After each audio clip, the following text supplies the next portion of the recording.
Hey, we is Gang TV.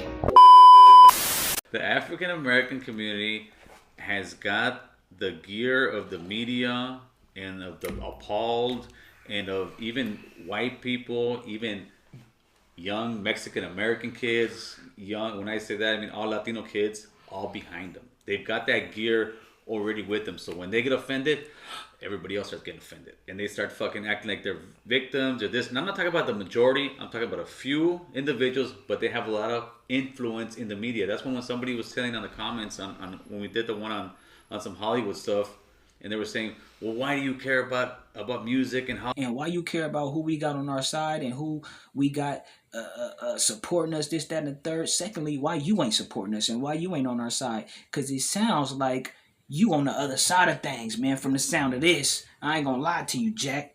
Hollywood this, because that's the influence. That's the influence that makes other fucking, exactly. That That's what our children see. That's what our children go by. But that's what they listen to. But why do I think W.I.G meant to do it respectfully? Absolutely not. Do I think the homies that were at the video thought it was disrespectful? No, them fools are just trying to get on there, trying to get on. Business. Yeah, it's business. Money. But what is it disrespectful? Yeah, it's disrespectful, dude. That would be like, imagine Misfit putting a shadiki on, right? African attire with an afro. Yeah, with the afro with a bunch of black ladies and Bloods and Crips, and he's talking about Shaniqua instead of Maria.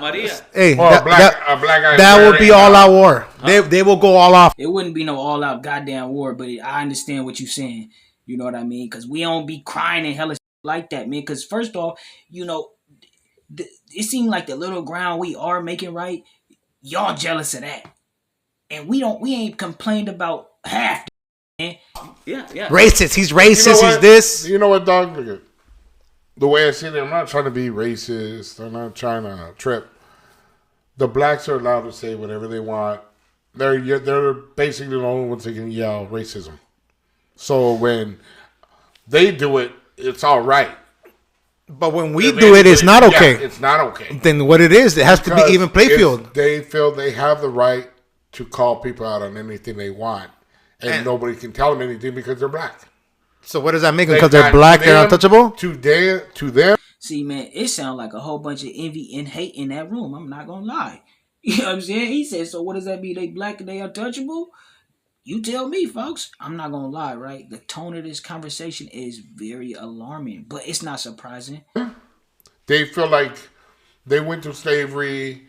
They have the civil rights issues, that they're the ones that been persecuted their whole lives. To them. But we have been there with them too. If you look if you look at history, dude, there's a lot of places where say no blacks, no Mexicans, no browns. Right. So we had a part of that too. I understand that. If you look at history, hey, man, I don't remember no Mexicans being on the slave ship, right? Y'all like to call us Africanos. Y'all specifically. I'm talking about y'all three in that room. Y'all in there talking about, oh, what if I came with a dashiki and I had an afro and acting African, right? Oh, we was there too. Well, where you at now, man? Because that sounded past tense. We're in there with them. We just don't put it out there like that. We don't complain about it. But we weren't the majority there. But we were a part of that. We were a victim of that too. If the white man victimized us too in a way. Yeah, of course. But they're always talking about they were the last ones to get civil rights, this and that. And all reality was Native American Indians that had the last ones to get the rights. Well, yeah, but no. They were in their mid-70s. The people who got it the worst, let's talk about American history for a second. The people who got it the worst. And who was the Native American Indians? You ever heard the term a $5 Indian? You probably think the Native Americans is just some random ghostly people. You just misinformed, man, because you've been reading that white man's history book, man. With Native Americans. When's the last time you went to fucking? They got slaughtered, bro. Yeah, they got slaughtered. They got slaughtered. They got bamboozled. They got taken out. It's literally. Could you imagine if they told African Americans, okay, this is your little city. Here's where you live. Federal law, this and that. You stay there. Stay there, and we're gonna pay you to stay there. No, you're right. Yeah, pretty much. You're stuck there, dude. And people say, "Oh, well, that's the ghetto." No, you can get out the ghetto. You can work out the ghetto, and most of the time, the ghetto is just in your fucking mind. It ain't even out there in the streets. But so he was talking about a hypothetical situation, trying to compare us to the Native Americans. And this guy, he act like he really want that to be the case, man. He really was dreaming that up in his head, like, man, and stay there. The whole point of me doing this, right, because you pushed a cold line on Tiger, man. You know what I'm saying? And birds of a feather flock together, man. And y'all in there flocking. Y'all in there flocking. Anything, I look at what they did or what they're doing African Americans. I'm like, they're doing the right thing, brother. Why? Because they're getting attention to their causes. Whether you agree, no, they speak up for themselves. There's no dispute about that. No, there are some that are really, really articulate with their words and know how to express themselves and they, doing the right things. But then there's other blacks that just don't give a rat's ass, and they feel like, oh, we went through slavery, we went through this and this. I hate to tell you this, but I don't know any slaves alive left. Now that was a crazy statement, right? Because some descendants of slaves. First off, why is y'all in there politicking about what we supposed to have going on? Why y'all worried about what we trying to accomplish in this, that, and the third, man? Y'all hating, flat out.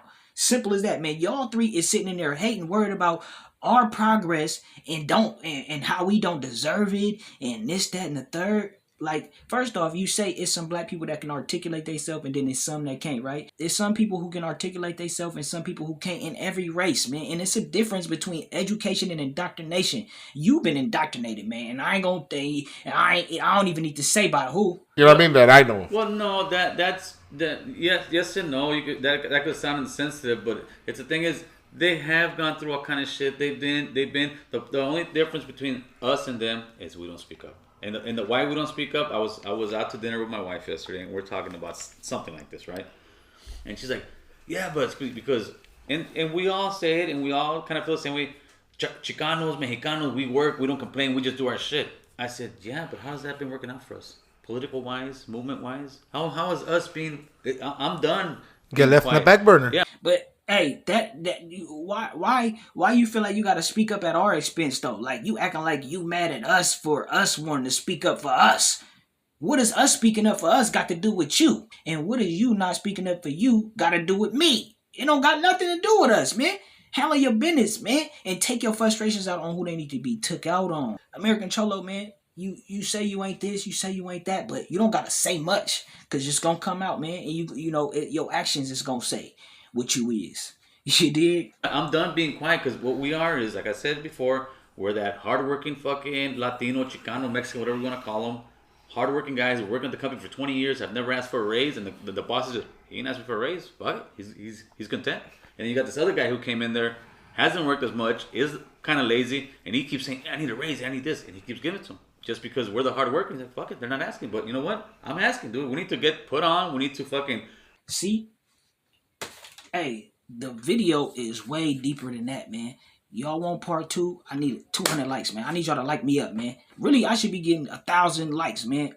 Every time, man. They be boosty motherfuckers getting likes, but that's neither here nor there, man. The cold part about it is the statement you made just goes back to what I just said a couple seconds ago, man. And then when you say it's another guy that come in and they lazy and they get the raise, what guys you referring to, right? Because I'm assuming that the white guy's the boss, the Mexican been working there, and the new black guys who you talking about, the new lazy black guy, right? Cold game, man. You gotta watch. See, a lot of people vouch for this guy, man. A lot of people vouch, and I'm not trying to hear none of that. You know what I'm saying? I'm not trying to hear you say he cool or whatever. No. I need to find out for myself, man. And that's what we doing. We getting to the bottom of it. Hey, part 2 is gonna be so juicy because y'all don't understand, man. They was in there going kind of hard, man. They was going hard, man. Politicking on us and this, that, and the third. And it's sad. Like, you want your people up in arms with you, you know, in a coalition of hate. And it's cold, man. It's a sad thing. Like, you know, I think I seen Gunners Collective, right? He spoke on this, man. He spoke on it good, man. He spoke on the fear, you know what I'm saying, and the tactics, and you know how people be this, that, and the third, man. He's the one who kept it the most real as far as, like, you know, I seen with a platform, and when you talk about these race relations and this, that, and the third, man, he kept it the most gutter from that side, man, to me. You know what I'm saying? But part 2 is even more vicious, y'all. Y'all don't even want to hear that part. You know what I'm saying? Part 2, we gonna get to the nitty gritty for sure. You try to press Tiger for doing something he wasn't doing that you really be doing. Get that, man. Peep that, man. Understand that. It's a cold game. Like I say, man, the way y'all was talking in there don't shock me. You know what I'm saying? It just be, we barely get to get glimpses into that shit, man, because people be the big C word. We don't need to say what it is. You know what I'm saying? You just stand on your square, man, and stay over there. You know what I'm saying? For the ones who we gonna have a good party, man. For the ones who like-minded and fucking with us, we gonna have us a good party and a good old time, man, or whatever. But yeah, y'all niggas let me know what y'all think down below. It's the plot thickens, man. It's crazy. You went on this whole tour. You went to No Jumper. You went to 106, and they gave you a platform knowing you out of pocket. Y'all let me know what y'all think, though, man.